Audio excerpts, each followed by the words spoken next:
안녕하세요. 여러분들의 과학 수업을 담당하고 있는 이유경 선생님입니다.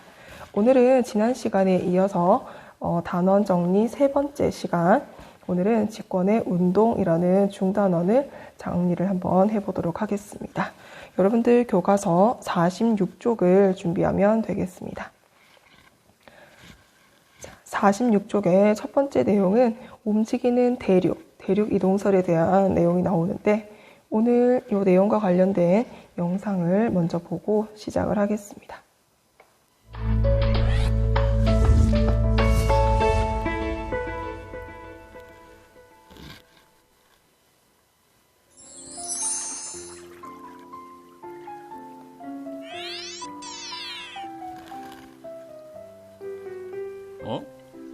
남아메리카의 동부 해안이 아프리카의 서부 해안과 아주 잘 들어맞는군.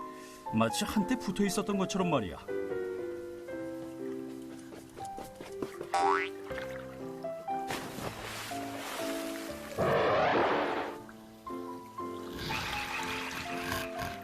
혹시 아주 오래전에 대륙은 한 덩어리였는데 균열을 일으켜 지금의 대륙들이 만들어진 것은 아닐까? 아하, 이걸 대륙 이동설이라 하고 발표해야겠어. 베개 너는 소설이나 써야 할 몽상가야. 내가 대륙 이동의 증거를 찾아서 제시하고야 말겠어. 증거를 찾았어. 일치하는 각 대륙의 해안선들과 빙하의 이동 흔적, 서로 다른 대륙임에도 이어지는 산맥의 형태, 여러 대륙에서 발견되는 같은 종의 생물 화석. 거대한 대륙이 움직일 수 있었던 힘은 무엇이요? 대륙 이동을 이동시키는 힘은 조성력과 원심력이라고 생각하오. 베게너는 기상학자로는 우수하지만 지질학자로서는 어리석구만. 베게너는 지질학의 지도 모르는 맹인이야. 대륙을 움직일 정도의 조성력이라면 지구의 자전은 1년도 못 되어 멈추게 돼요. 보다 확실한 증거를 찾아 그린란드를 탐험하겠어. 그러나 50세 생일을 맞은 1930년 11월 1일 베게너는 조난 후 행방불명이 되었고 대륙 이동설은 그의 죽음과 함께 잊혀졌다.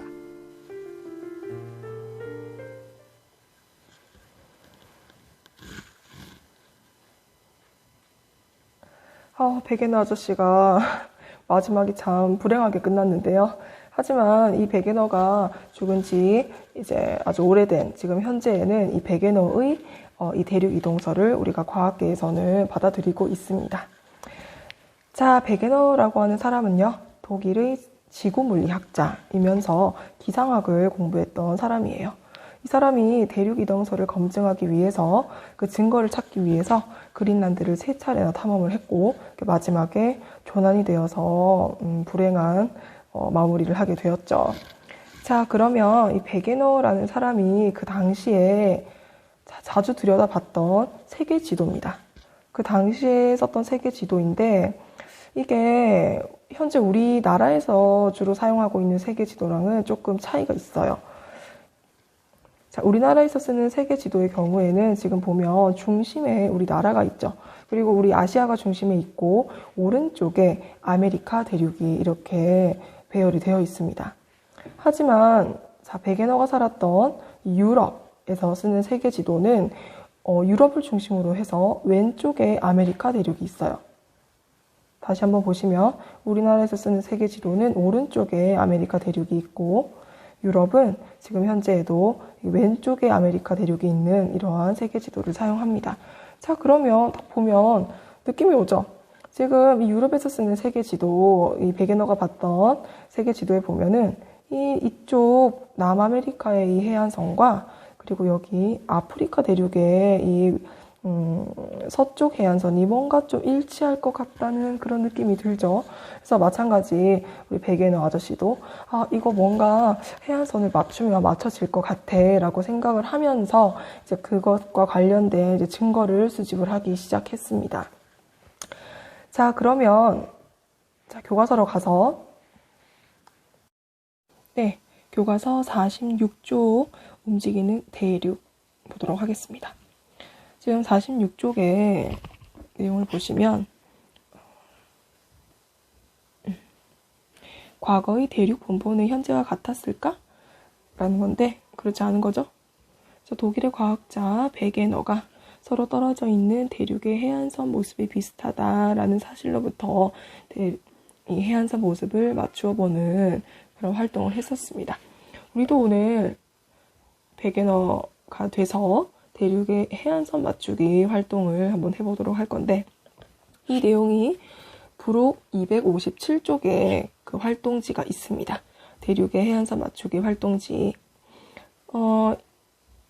지금 이거를 같이 할 수가 없기 때문에 제가 이거를 과제로 내주겠습니다. 오늘 과제. 오늘 강의를 다 듣고 부록 257쪽에 있는 활동지를 이용해서 대륙의 해안선을 맞춰서 대륙 조각을 한번 맞추는 활동을 해보도록 하겠습니다. 대륙 조각을 다 맞추고 나서 그 완성된 사진을 찍어서 여러분들 EBS 온라인 클래스 과제 제출방에 과학방에 올려주시면 되겠습니다. 됐죠? 부록 257쪽에 있습니다. 자, 그러면 이 베게너가 해안선 맞추기부터 시작을 해서 그것과 관련된 증거들을 수집을 했는데요. 증거는 크게 4가지로 제시가 되어 있습니다. 먼저 첫 번째, 해안선의 모습이 일치한다. 여기서부터 시작을 했죠. 그래서 남아메리카의 이 오른쪽, 동쪽 해안선과 아프리카의 서쪽 해안선이 잘 들어맞더라. 그래서 이렇게 해안선의 모습이 일치한다 라는 증거를 가지고 이 활동을 시작을 했습니다. 두 번째는 산맥의 분포입니다. 그 북아메리카에 여러분들 그림에 보시면 여기 요 산맥 있죠. 요 산맥이 에팔리치아 산맥입니다. 이 북아메리카의 에팔리치아 산맥과 이 유럽에 있는 요 스코틀랜드 근처에 있는 그 칼레도니아 산맥이 서로 이렇게 지질 구조가 연속적으로 분포를 하더라는 거죠. 그래서 이 산맥들이 하나로 이어지는 것을 통해 원래 과거에는 이 대륙들이 이렇게 하나로 붙어 있지 않았을까라는 주장을 하게 됩니다. 세 번째 증거는 화석의 분포입니다. 멀리 떨어져 있는 대륙에 흩어져 있는 화석 분포 지역이 지금 그림과 같이 이런 식으로 서로 연결이 되더라. 따라서 과거의 대륙이 한 덩어리가 아니었을까. 네 번째, 빙하의 이동 흔적입니다. 현재 열대 지방이라든지 온대 지방에서도 그 빙하의 이동 흔적이 나타난다고 합니다. 그것들을 모아봤더니 남극 대륙을 중심으로 해서 양사방으로 뻗어나가는 그러한 방향으로 빙하의 이동 흔적이 있습니다. 이걸 통해서 과거에는 대륙이 한 덩어리로 붙어 있었을 것이다 라고 주장을 하는 겁니다. 이렇게 4가지의 증거, 해안선 모습 일치, 산맥 분포, 화석 분포, 그리고 빙하 이동 흔적을 통해서 베게너는 오랜 시간에 대륙이 모여있다가 오랜 시간에 걸쳐 갈라지고 이동하여 현재와 같이 대륙이 분포하게 되었다는 대륙 이동설을 주장을 하게 되었습니다. 그리고 이렇게 과거에 이제 대륙이 한 덩어리로 붙어 있을 때 이 대륙을 이름하여 판게아, 과거에 하나로 붙어있던 거대한 대륙을 판게아라고 이름을 붙였고, 이 판게아의 뜻을 보면 판이라고 하는 것은 모든이라는 뜻이고 게아는 땅이라는 의미라고 합니다. 그래서 판게아, 즉 모든 땅, 모든 대륙이 하나로 붙어있는 이런 대륙을 판게아라고 하였다까지 해서 베게너의 대륙 이동설 내용을 문제를 통해서 한번 보도록 하겠습니다. 스스로 확인하기. 1번.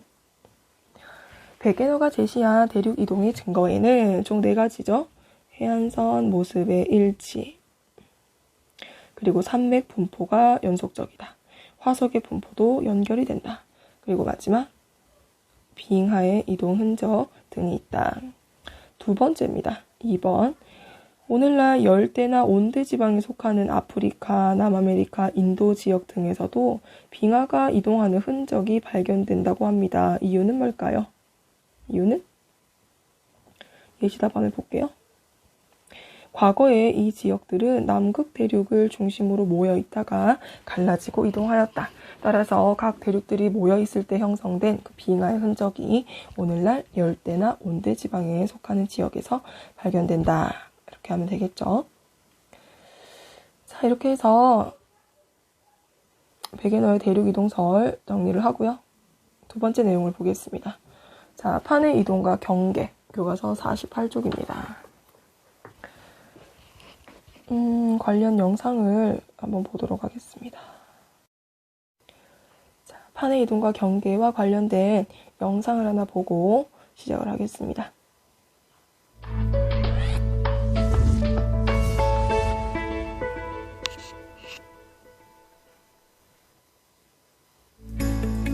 먼 옛날 대륙은 하나였지만 오랜 시간에 걸쳐 조각조각 나뉘어지고 이동하면서 지금과 같은 모습이 되었다는데 이토록 커다란 땅덩어리가 어떻게 움직일 수 있었던 걸까요? 지각 밑에는 멘틀이라고 하는 층이 있는데 이 멘틀은 액체처럼 움직이는 성질이 있습니다. 멘틀이 움직이면 멘틀 위에 떠있는 지각도 함께 움직이게 되는데 지각과 멘틀의 윗부분을 판이라고 합니다. 지구는 여러 조각의 판으로 되어 있고 판은 멘틀을 따라 움직입니다.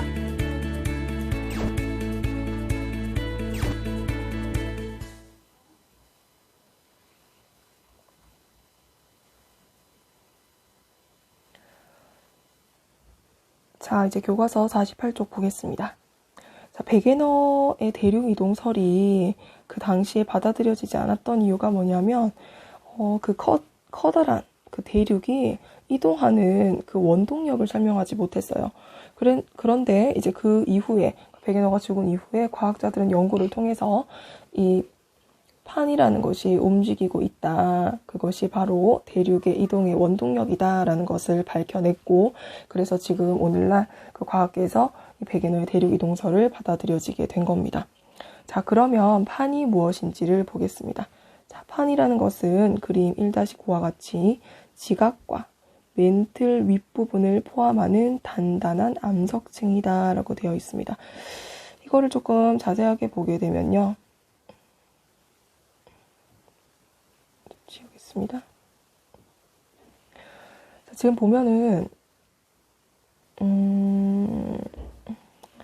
자, 지금 여기 이 경계면 지각과 멘틀의 경계면, 모호면이죠. 자, 이 경계면 위쪽 부분을 지각이라고 하고 아래쪽 부분을 멘틀이라고 합니다. 자, 그런데 이 멘틀의 중요한 특징이 있습니다. 멘틀은 일단 지각보다는 좀 이제 온도가 높아지겠죠. 자, 그런데 이 위쪽 부분은 자, 멘틀 중에서도 이 위쪽 부분을 이제 우리가 멘틀의 상부라고 표현합니다. 멘틀의 윗부분. 멘틀의 상부 부분은 아래쪽보다는 온도가 좀 낮아요. 그래서 얘들은 그냥 딱딱하게 이제 암석처럼 굳어 있습니다. 그래서 이 부분을 우리가 뭐라고 하냐면은 용어까지 할 필요는 없는데요. 이 멘틀의 상부를 암석권이라고 해요. 그냥 단단한 암석같이 이루어져 있는 겁니다. 자, 그런데 여기 밑에 부분을 잠깐 볼게요. 자, 보이나요? 이 아랫부분 멘틀의 하부인데요. 멘틀의 하부는 상부보다는 온도가 높겠죠. 그래서 이게 약간 말랑말랑한 그런 고체예요. 그래서 우리가 이런 표현을 뭐 어떻게 표현하냐면 유동성 고체다라고 표현합니다. 멘틀의 하부는 상부보다는 온도가 높기 때문에 살짝 이제 녹아 있다고 보면 돼요. 그래서 유동성 고체, 말랑말랑한 고체인데 이 유동성이라는 게 뭐냐면 흐를 수 있다는 얘기예요. 이게 여러분들은 좀 상상이 안 될 수 있는데 이 멘틀이 이제 하부에서는 이런 식으로 흐르고 있다는 거예요. 움직일 수 있어요, 안에서. 이게 마치 그 여러분들 라면을 끓여 먹을 때 냄비에 물을 끓이면 물이 막 이렇게 소용돌이 치면서 움직이죠. 이것을 열의 전도 방식 중에 대류라고 합니다. 대류. 물이 끓듯이 이 안에 있는 멘틀의 하부에서도 이렇게 대류가 일어나고 있어요. 이걸 뭐라고 하냐면 멘틀의 대류라고 합니다. 멘틀의 대류. 그래서 이 아랫부분, 약간 말랑말랑한 이 유동성 고체 부분을, 이 멘틀 하부 부분을 연약권이라는 표현을 쓰기도 합니다. 그렇죠? 그래서 중요한 건 결론은 멘틀을 상부와 하부로 구분을 합니다. 그렇죠? 그래서 이제 우리가 다 지금 지워볼게요. 그래서 우리가 판이라고 하는 부분은 어떤 부분이냐면 지각 플러스 멘틀 상부, 이 단단한 멘틀 상부까지를 이제 판이라고 합니다. 그렇죠? 그리고 이 판이라고 하는 것은 아까도 얘기했지만 이 아랫부분에 멘틀 하부가 이렇게 대류 이렇게 움직이고 있기 때문에 그 위에 떠 있는 이 판 역시도 같이 이렇게 움직일 수가 있습니다. 이것이 바로 그 베게너가 설명하지 못했던 대륙이 이동할 수 있는 원동력이 되는 겁니다. 그렇죠? 자, 그러면 이 판이라는 부분이 방금 그림을 통해서 봤는데 다시 한번 그 해보기 활동을 통해서 여러분들이 직접 한번 색칠을 해보겠습니다. 지금 보면 판에 해당하는 구역을 색연필로 칠해보자. 판은 어떤 부분이라고 했죠? 판은 여기 지각 플러스 멘틀의 상부까지, 단단한 멘틀의 상부까지 이 전체를 판이라고 한다. 그죠? 다시 한번 설명하면 이제 멘틀의 하부 부분이 이런 식으로 대류를 일으키고 있기 때문에 거기 위에 떠 있는 판도 역시 이동을 할 수가 있습니다. 됐죠? 넘어가겠습니다. 그래서 판은 아주 천천히 움직이고 있습니다. 1년에 수 센티미터 정도로 느리게 이동하며 밑줄을 쳐볼까요? 판의 이동으로 대륙이 함께 이동한다. 그렇죠? 그래서 이 판의 이동, 즉 멘틀의 대류로 인해서 이제 대륙이 이동할 수 있다. 이것이 이제 대륙 이동의 원동력이 되겠습니다. 자, 지구는 겉부분은 크고 작은 여러 개의 판으로 나뉘어져 있다라고 하면서 그림 1-20의 전체 지구를 이루고 있는 판의 모습을 나타내고 있습니다. 우리 대한민국이 어디 속해 있는지 한번 볼까요? 우리는 여기 유라시아 판에 속해 있습니다. 유라시아 판, 이 유럽 부분과 아시아 부분 합쳐서 큰 이제 한 개의 판, 유라시아 판에 구성이 되어 있고, 일본을 좀 볼까요? 우리 근처 일본도 여기 유라시아 판에 있는데 거의 끝부분에 있죠. 이쪽 판과 이쪽 판 경계에 일본이 있습니다. 일본의 위치를 잘 봐두세요. 그리고 이제 이 판이 이런 식으로 움직이고 있습니다. 자, 멘틀의 대류에 의해서 위에 떠 있는 판이 이런 식으로 움직이고 있는데, 이 움직이는 양상도 보시면, 자, 여기 이쪽 부분 보면 이제 이 판과 이 판이 서로 만나는 부분이 되겠죠. 그리고 이런 판은 서로 멀어지고 있는, 그리고 이쪽은 서로 어긋나고 있는 이런 부분들을 판의 경계라고 합니다. 판의 경계. 그리고 이런 판의 경계의 특징은 뒤에도 나오겠지만 여러분도 한번 생각을 해보세요. 이 두 개의 판이 이렇게 부딪히고 있어요. 부딪히게 되면 이쪽 부분에 어떤 그런 에너지가 막 집중이 되겠죠. 이런 데서 지각 변동, 지진이라든지 이런 일들이 일어날 수 있습니다. 여기도 마찬가지. 서로 이제 멀어지게 되겠죠. 땅이 찢어진다고 생각을 하면 됩니다. 그럼 여기도 대규모의 지각 변동이 일어나겠죠. 여기도 마찬가지입니다. 그래서 판의 경계에서는 대규모의 지각 변동이 일어나고 있습니다. 자, 그 내용을 보기 전에 일단 먼저 스스로 확인하기로 간단하게 정리를 해보겠습니다. 49쪽. 지각과 멘틀의 윗부분을 포함하는 단단한 암석층을 판이라고 하고, 대륙 지각을 포함하는 판을 대륙판이라고 합니다. 해양 지각을 포함하는 판을 해양판이라고 하고, 현재와 같이 판이 계속 이동을 한다면 대서양의 넓이는 앞으로 어떻게 달라질까? 대서양이 어디냐면, 잠깐 내려볼게요. 대서양이 여기입니다. 여기. 바로 여기. 이쪽 부분. 그렇죠? 좀 대서양에서는 서로 두 판이 멀어지고 있죠? 그러면 대서양의 넓이가 점점 넓어지게 되겠죠? 그 대서양의 넓이는 넓어질 것이다. 이렇게 정리를 하고 그 다음 내용으로 넘어가겠습니다. 50페이지입니다. 화산대와 지진대. 자, 2015년도에 칠레에서 굉장히 큰 화산이 폭발을 했습니다. 2016년도 인도네시아 정말 유명했죠. 이 지금 다루고 있는 이 내용을 영상을 한번 준비를 해봤습니다. 칠레와 인도네시아에서 일어났던 지진 화산 활동.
네, 이제 교과서를 보도록 하겠습니다. 자, 화산활동이라고 하는 것은 지하 깊은 곳에서 형성된 마그마가 지각의 약한 틈을 뚫고 지표로 나올 때 용암, 화산기체, 크고 작은 고체 물질들이 등이 분출되는데 이를 화산활동이라고 합니다. 지진은 지구 내부에 쌓인 에너지가 갑자기 방출되면서 땅이 흔들리는 현상이다. 대부분의 지진은 지층이 끊어지면서 발생하며 화산이 폭발하거나 마그마가 이동할 때 발생하기도 합니다. 자, 지진에서 두 가지 용어를 간단하게 설명을 좀 하겠습니다. 자, 그림 1-22에 보면 지진 발생. 지진이 발생한 지점을 진원이라고 합니다. 땅속 깊은 곳에서 지진이 발생을 하겠죠. 그리고 이 진원 바로 위에 있는 이 지표면, 이 지점을 진앙이라고 합니다. 그래서 우리가 최근에 이제 포항에서도 지진이 일어났었죠. 그때 뭐 진앙지가 뭐 흥의 어느 쪽이다 이런 표현을 쓰죠. 그래서 진원이라는 용어와 진앙이라는 용어를 여러분들이 알고 있으면 되겠습니다. 넘어가겠습니다.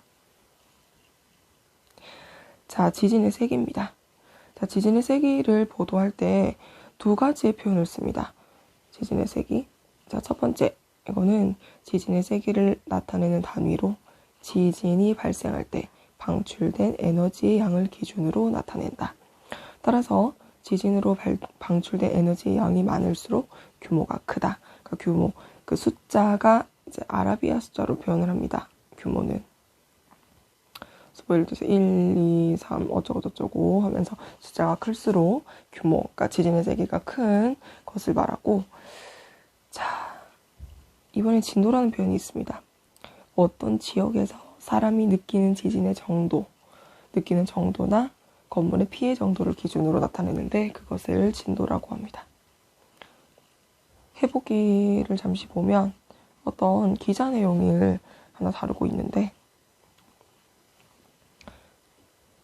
자, 16년 9월 12일 경북 경주에서 있었던 규모 5.8 지진 기억나죠? 근데 이때 자, 보시면은 경주 여기쯤이죠? 자, 지붕의 기와가 떨어져 나갔다고 합니다. 하지만 거기서 좀 떨어져 있는 부산에서는 고층 건물이 약하게 흔들린다. 그리고 훨씬 멀리 있는 서울에서는 천장에 매달린 전등이 약하게 흔들린다.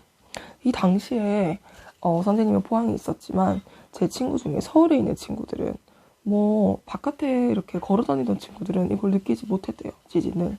그러니까 이 지진의 세기를 여기 이 진앙에서 가까이 있는 사람은 크게 느끼는 거고 멀리 있는 사람은 약하게 느끼죠. 이러한 지진의 세기 개념이 진도가 되겠습니다. 아시겠죠? 같은 지진, 같은 규모를 가진 지진이라도 그 거리에 따라서 또는 여기 나오는데요. 제일 밑에 줄.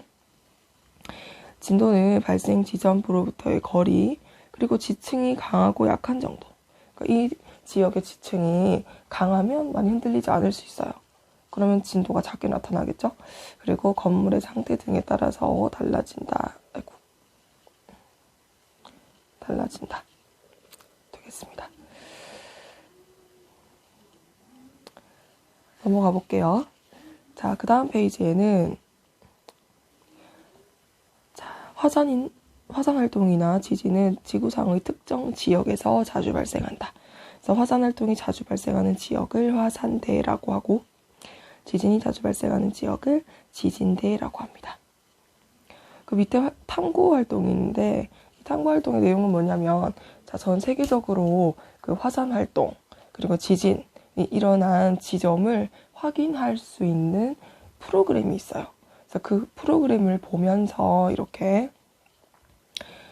지도상에다가 화산 활동이 일어난 지점은 빨간색으로 그리고 지진이 일어난 곳은 파란색으로 점을 찍어서 그것을 분석을 하는 활동이 되겠습니다. 아시겠죠? 자, 화산대와 지진대를 조사를 해서 지도상에 점을 한번 찍어보면 자, 몇 쪽이죠? 교과서 54쪽과 같이 이 그림과 같이 나타나게 됩니다. 자, 그러면 한번 보도록 할게요. 자, 화산은 빨간색 점으로, 세모로, 그리고 지진은 파란색 점으로 일단 여기다가 표시를 해놨고, 그리고 이제 실선은 판의 경계를 의미합니다. 자, 그럼 여러분들 이 그림을 딱 보고 해석을 할 수 있으면 되겠습니다. 어떤 모습이 보이죠?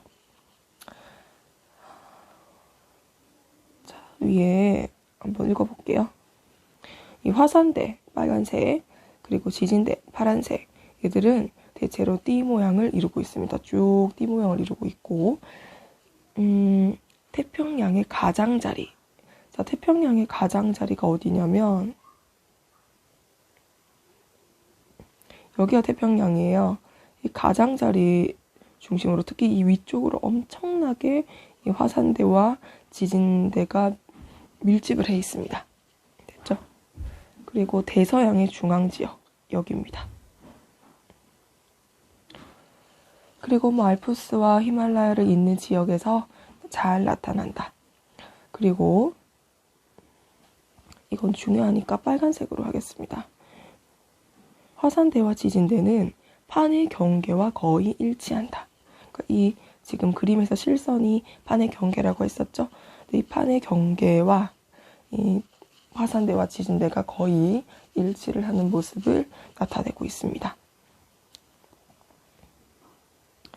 왜냐하면 판의 경계에서는 판의 이동으로 지각의 움직임이 활발하여 화산활동이나 지진이 자주 일어나기 때문이다.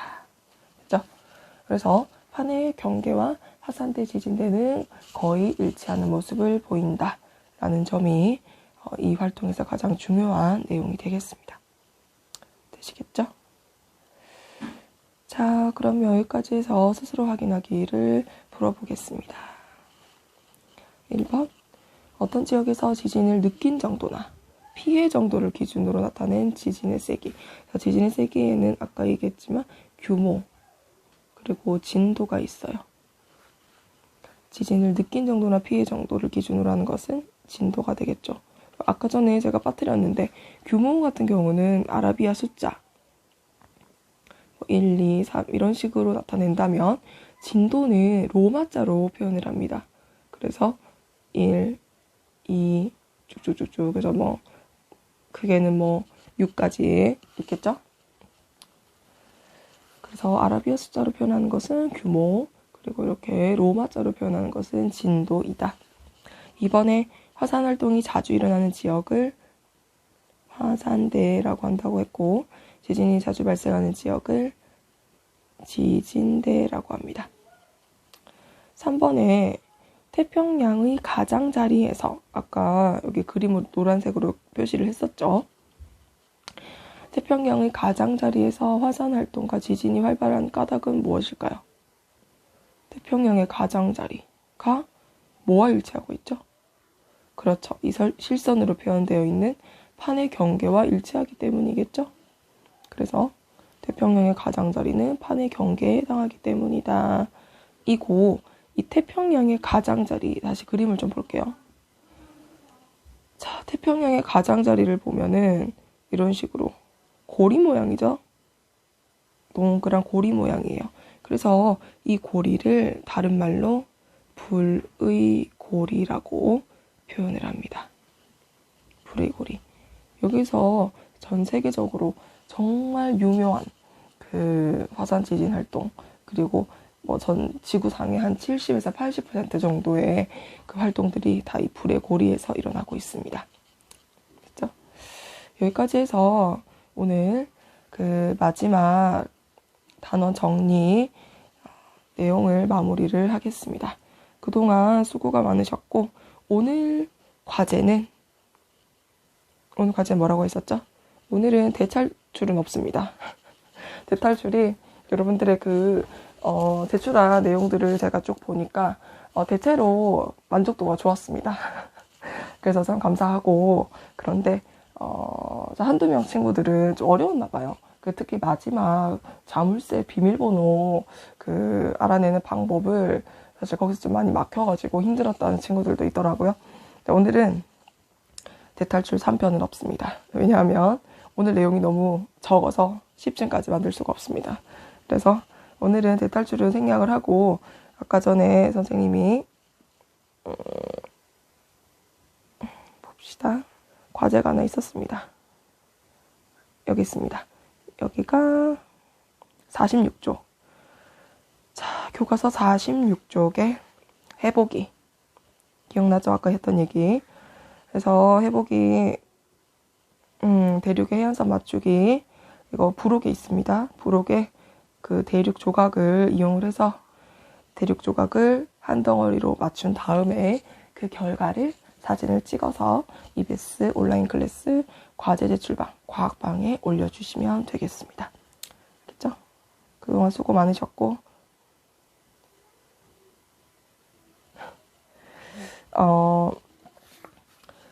이제 다음 시간부터는 이제 단원 총 정리에 들어갈 겁니다.